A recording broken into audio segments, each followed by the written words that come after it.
Hello, this is TheoryStation. I'm John Duggan, and this is the Rational Choice Modeling Program. The series is the one-dimensional policy choice model, and this is the second installment in the series. So in the first installment, we talked about Euclidean preferences and majority rule, and we really just were developing this one-dimensional structure, right? So Euclidean preferences are, just means you have an ideal point, and you just want things closer to that ideal point, and all you care about is the distance. It's a nice assumption to work with, and we saw that under that assumption, majority voting was very well behaved, and in fact, when we assumed an odd number of voters with Euclidean preferences with this distinct ideal points, well, it turns out that if we just locate this median voter, the person with the ideal point right in the middle, the majority preference relation is the same as that median voter's preference relation.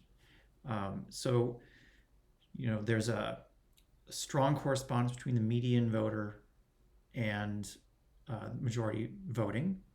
In particular, the ideal point of the median voter is preferred to every other alternative in majority votes. Right? So it's a Condorcet winner, and because the majority preference relation is the same as the median voters, that means it's a weak order. So with that structure, majority voting produces a ranking of alternatives. So these are very nice properties. The model itself it's a fairly narrow model, but it still is applicable enough to capture lots of situations of interest. In particular, a situation where if we want to model an ideological space, a spectrum from more liberal to more conservative, that's a common interpretation. So in this installment, we're going to talk about Arrow's theorem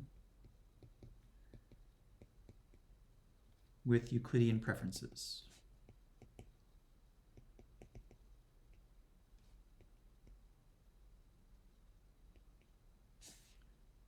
Okay, so with Euclidean preferences, we had the results that I just described, and there we were assuming a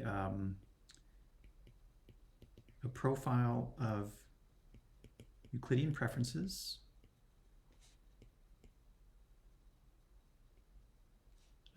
We were assuming an odd number of voters. And with distinct ideal points, it was without loss of generality to assume that, that the ideal points were arranged in the order of the voters' indices. So voter 1 is the leftmost voter, then voter 2, and so on.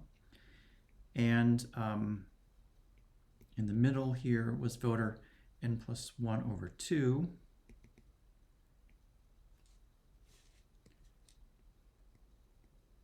Okay. So in voter n plus 1 over 2, we called that voter the median voter. Okay. But of course, you can have a profile of Euclidean preferences where the ideal points are not arranged in the order that the voters are indexed. So you could obviously have an example like this. Let's say there's 5 voters with ideal points arranged like so. There's voter 5, and then voter 3, and then voter 4, and voter 2, and voter 1. So here the ideal points are obviously not ordered the same way as the voters are indexed. And of course, voter n plus 1 over 2, here that would be 5 plus 1 over 2 is voter 3. That would be this guy here. Well, he's not in the middle. And in fact, voter 3 here doesn't play the same central role as the median voter that we were talking about. Okay. Given Euclidean preferences with this arrangement of ideal points, there's still, we can still apply our results, but now the key voter is this guy voter 4. Okay, so I guess the next thing is to think about what is it that distinguishes this voter from the others. What makes voter 4 here the same as voter n+1/2 here? And of course we can say, oh, they're in the middle, but I want to be a little bit more formal about that. So let's go back up to the first arrangement of ideal points, and let's look at the voters to the left of this median voter. That's these guys here. Right. So how many of those voters are there to the left? There's going to be n-1/2. Okay. If we count the voters to the right, there's going to be n-1/2 as well. Okay. That's why this median voter is kind of in the middle. But what I want to just observe is that in neither case do the voters on one side of the median voter constitute a majority. Okay, so n-1/2 voters is not a majority of voters. And that's true over here too. Okay, and if we go down to our example here, notice that if we start with voter 3, well, to the left, there's not a majority of voters, but to the right, there's 3 out of 5 voters. That's a majority. Okay. But if we focus on voter 4, well, to the left, there's only 2 voters. That's not a majority out of 5, right? 2 out of 5 is not a majority. And to the right, again, there's 2 out of 5 voters, not a majority. So, so that sort of indicates that, this is kind of an essential feature of the median voter, and so the next step is to just give a formal definition of the median voter that doesn't rely on this specific arrangement of ideal points that we were using in the last installment. All right, so with that motivation, I want to give a general definition of a median. Still, I'm just talking about Euclidean preferences here. All right, so let me take a Euclidean profile of preferences. All right, P1 to Pn. We'll define, let's see, voter M is a median voter if the following holds. If we look at the voters to the left, all right, so that's going to be any voter whose ideal point is to the left of voter M. Well, there is there's not a majority, right? That's a minority, or we'll just write it like this. If we look at the voters to the right of voter M, that's also not a majority. Okay, so so we'll say voter M is a median voter if these two inequalities hold. It means there's not a majority of people to the left or to the right of that voter. Okay. When n is odd, I'll just actually, let me just say, when n is odd and ideal points are distinct,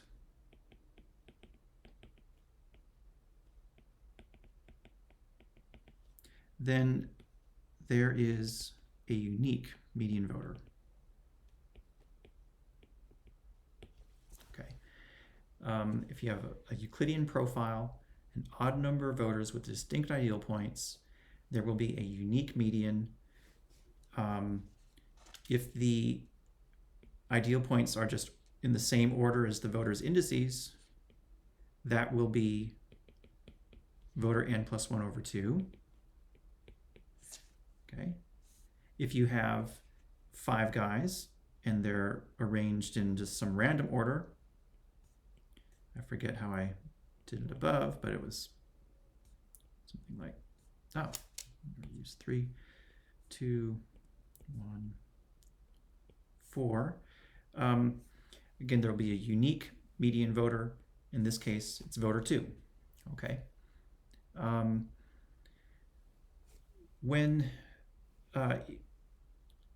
won't go into this in detail in this installment, but if the ideal points are not unique, or are not distinct, then there can be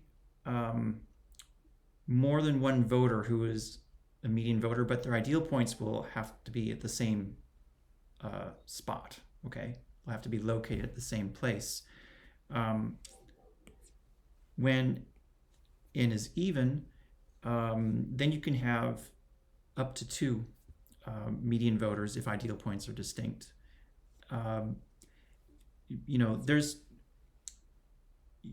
We can drop these assumptions, and it just creates more cases to think about. I'll just stick with these assumptions for this installment. So there'll be a unique median voter. I'll use this notation M. I'll just write that here. So I'll denote the median voter by M. And so I can refer to the median voter, right? Okay, so I want to connect this discussion to Arrow's theorem. Remember, Arrow's theorem was the following. This is Arrow's impossibility theorem. It said, assume that there are at least 3 alternatives. So let's write that like so. And in all profiles of weak orders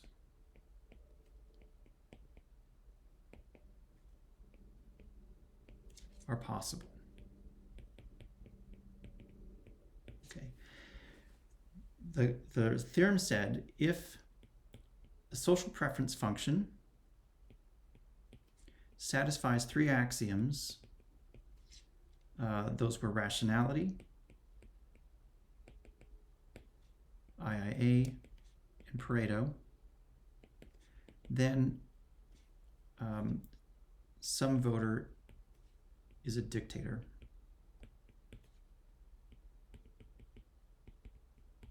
Okay. If you remember, a social preference function was a way of aggregating individual preferences into a social preference relation. In this case, the domain of that would be the space of all profiles of weak orders.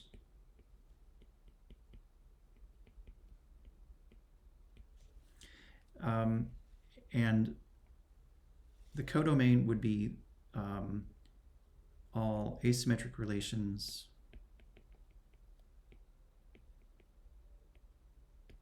on the set of alternatives X. Okay, right? And what a social preference function does is it says, well, given any profile,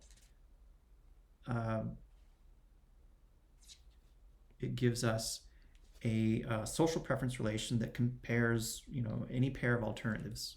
Okay, right. So, of course, this set here, this domain, is very big. There's lots of different profiles of weak orders. So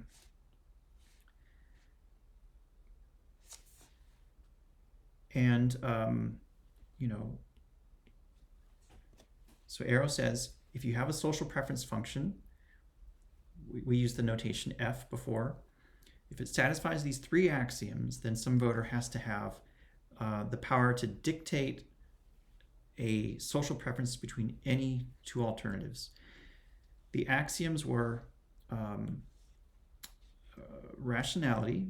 That says that the social preference function is always the social preference is always a weak order, so it's asymmetric and negatively transitive.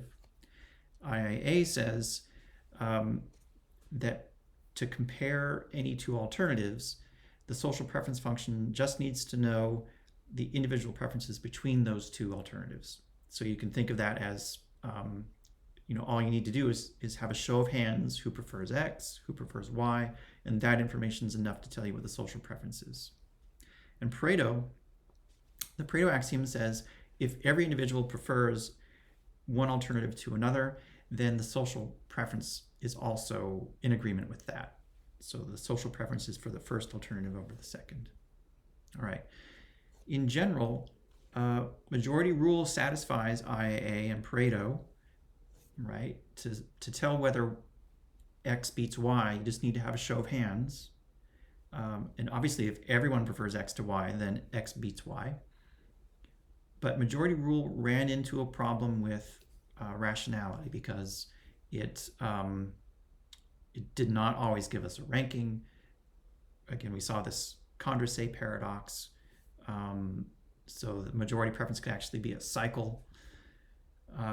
So in general, that was a problem, okay?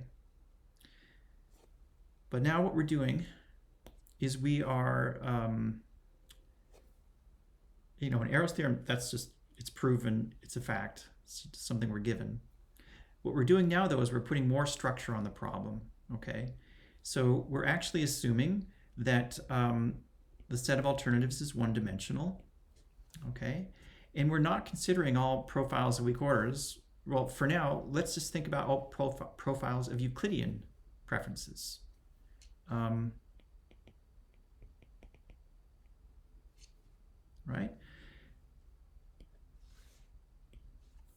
Oh, actually. So what that does basically is in this diagram, it says, what, our domain is smaller. It's not all profiles of weak orders. It's all Euclidean profiles. And that limits the kind of, limits the extent of conflict of interest that individuals can have. So, in fact, I guess I can go into that a little bit in more detail. If you remember the Condorcet paradox,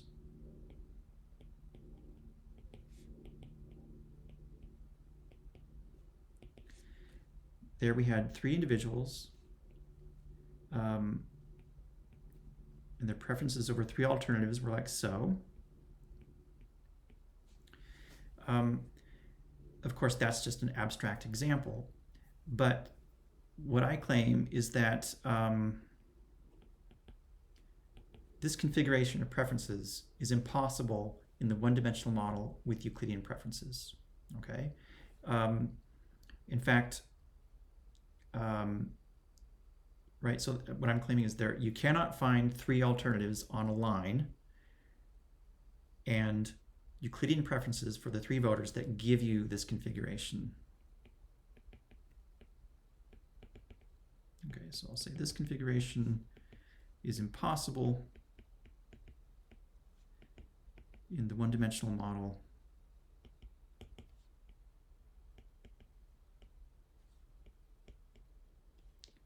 with Euclidean preferences.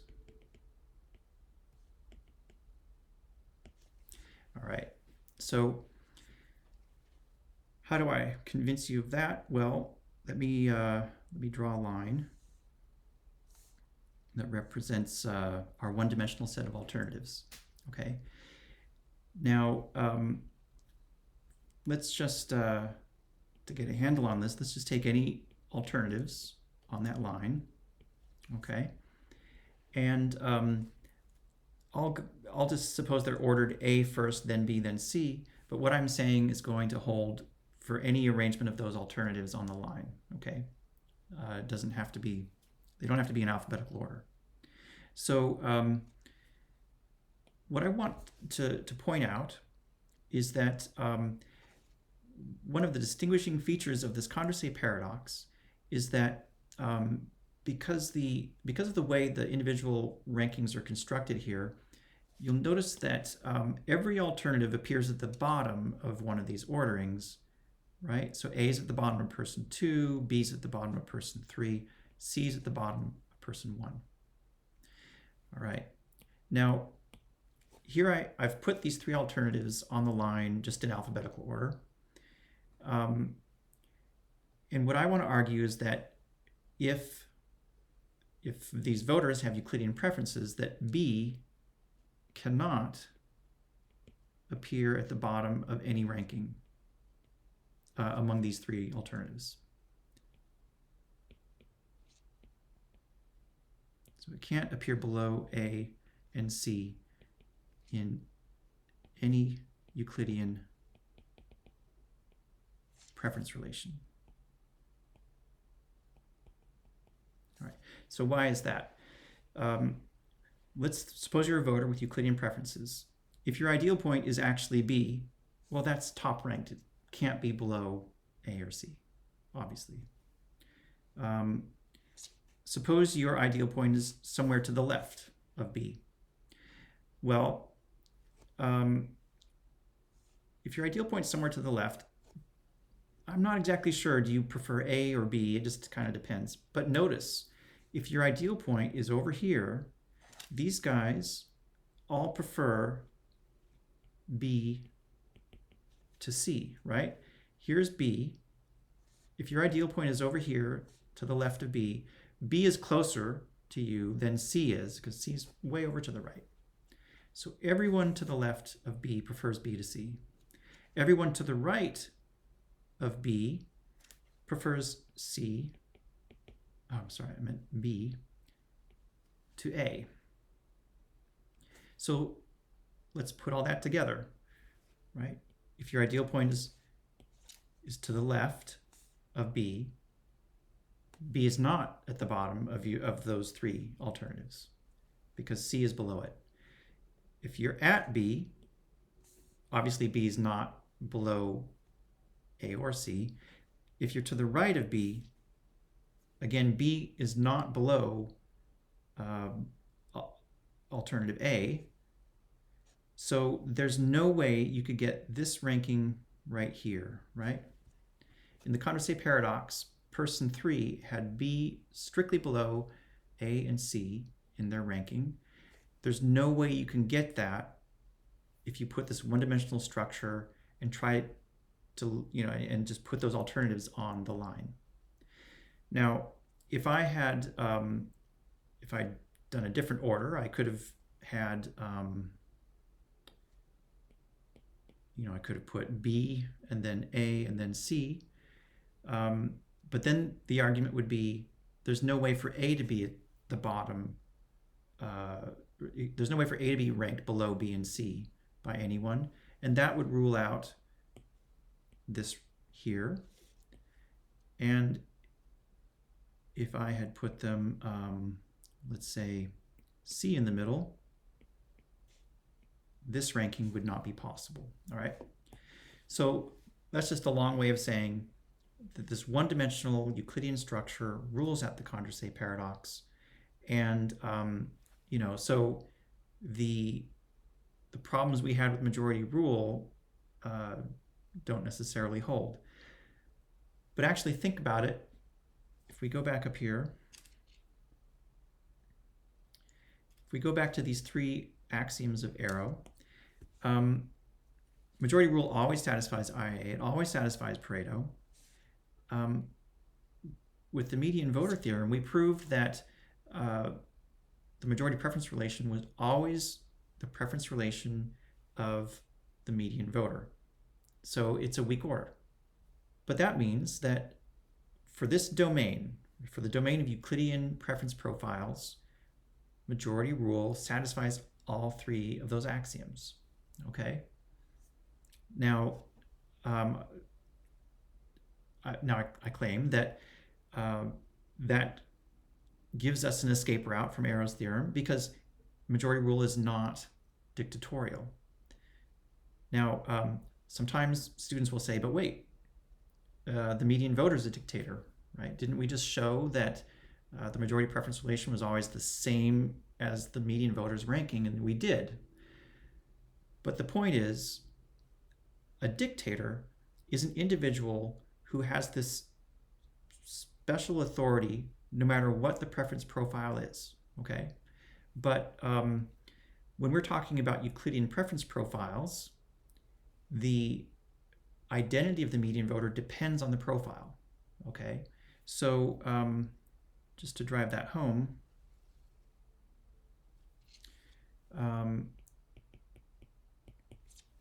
you know, if we have, let's say, one Euclidean profile, let's just say there's 3 voters with ideal points like this, then person 2 is the median voter. If their ideal points are like this, let's say,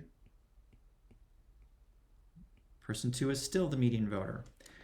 But here's another profile. I'll put person 2 over here. Here's person 3, and person 1's over here. Now, person 3 is the median voter for this profile, right? And of course, there's going to be profiles where person 1 is the median voter.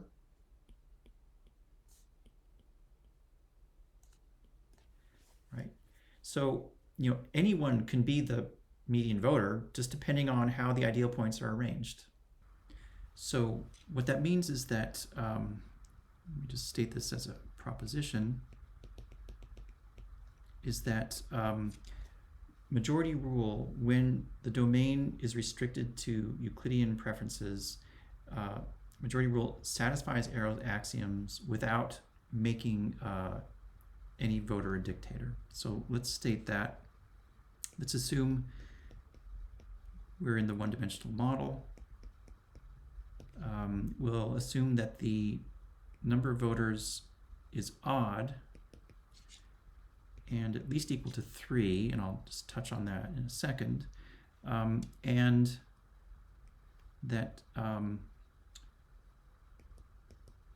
let's do it like this, that the possible profiles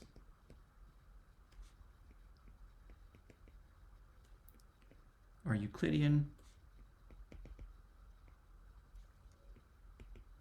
with distinct ideal points.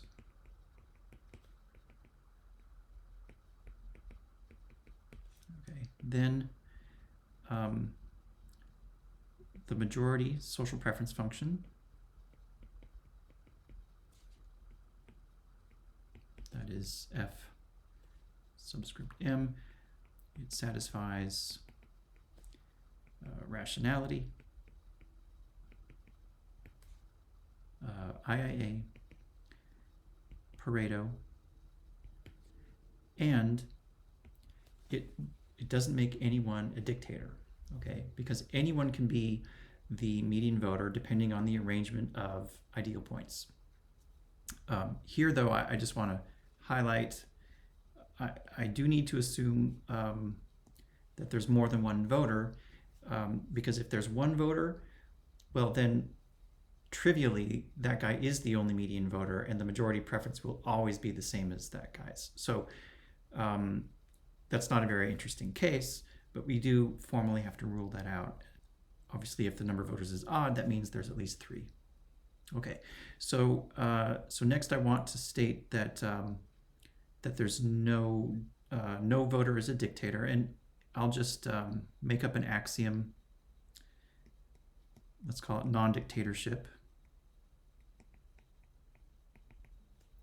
Right. That is an axiom that just says there is no dictator. Okay, I won't bother writing down a formal definition of it. So majority rule satisfies Arrow's axioms and does not make any voter a dictator. And so we see that by shrinking the domain of possible preferences, we have something of an escape route from Arrow's theorem.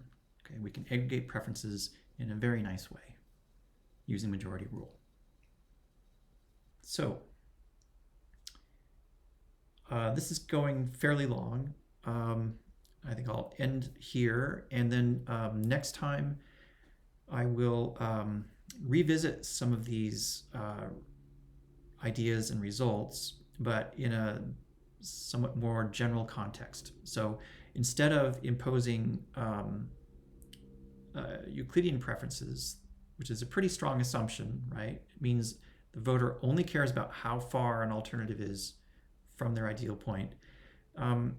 We're going to impose a weaker condition called single-peakedness, and we're going to see that the results carry over to the general model in a nice way. They're not quite as sharp because we're not, when you don't put as much structure in, you don't get, the results you get out are not quite as strong. But we will see that majority rule still quite generally, it still gives us a ranking. We still have this escape route from Arrow's theorem. And anyway, we'll flesh that out next time, and I'll see you there.